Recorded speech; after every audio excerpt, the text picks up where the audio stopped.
மீடியாவில் வேலை செய்கிற நயன்தாரா மேரேஜ் வேண்டாம் அப்படின்னு சொல்லிட்டு பாட்டி இருக்க பங்களாவுக்கு வர்றாங்க. அங்கே ஒரு பேய் அவரை பயமுறுத்துது, கட்டு. அப்புறம் சென்னையில் கலையரசன் தேடி போகிற நபர்கள் எல்லாம் மர்மமான முறையில் மர்மம் அடைகிறாங்க, கட்டு. இந்த ரெண்டு சம்பவத்துக்கும் உள்ள கனெக்டிங் என்ன, அந்த பேயோட மோட்டிவ் என்ன என்பதுதான் ஐரா.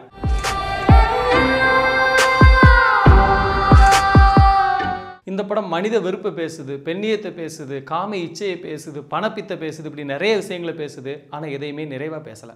நாட்டில் எம்பிட்டு பிரச்சனை இருக்கு, இப்போ இது தேவையா?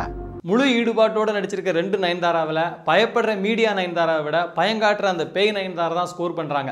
என்னதான் அவங்க நல்லா நடிச்சிருந்தாலும் அவங்க கேரக்டருக்கான ரைட்டிங் ரைட்டாக இல்லாமல் ராங்காக தான் இருக்குது. அதாவது மீடியாவில் இருக்கிற நயன்தாரா ஏன் இப்படி பதறணும், அப்புறம் வாழ்க்கைக்காக ஏங்கி தவிக்கிற துளி அன்புக்காக ஏங்கி நிற்கிற அந்த பவானி கேரக்டர் ஏன் இப்படி மாறணும், இந்த மாதிரி கேள்விகள்லாம் நிறைய இருக்குது. ஒரு கேரக்டரோட குணாதிசயம் மாறும்போது அதற்கான நியாயம் நியாயமாக இருக்கணுமா இல்லையா? ஐராவில் இது இல்லை.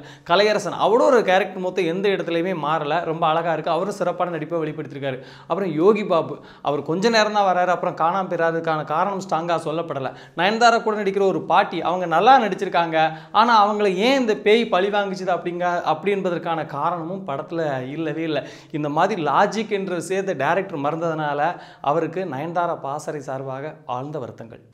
சூப்பரா இருக்கிற படத்தை மொக்கன்னு சொல்லணும். ஒரு பேய் படத்துக்கு கண்டென்ட் எவ்வளோ முக்கியமோ அதை விட முக்கியம் art department work, camera work, music work. அது எல்லாமே இந்த படத்தில் இருந்தும் இல்லாமல் இருக்கிற மாதிரியான ஒரு ஃபீலிங் தான் இருக்குது. அப்புறம் தாமரை மேடம் எழுதிய மேகதூதம் என்ற ஒரு பாடல் கேட்குறதுக்கு பார்க்குறதுக்கு எல்லாருக்குமே சூப்பராக இருக்குது. ஆனால் இது ரொம்பவே ரிஸ்க்.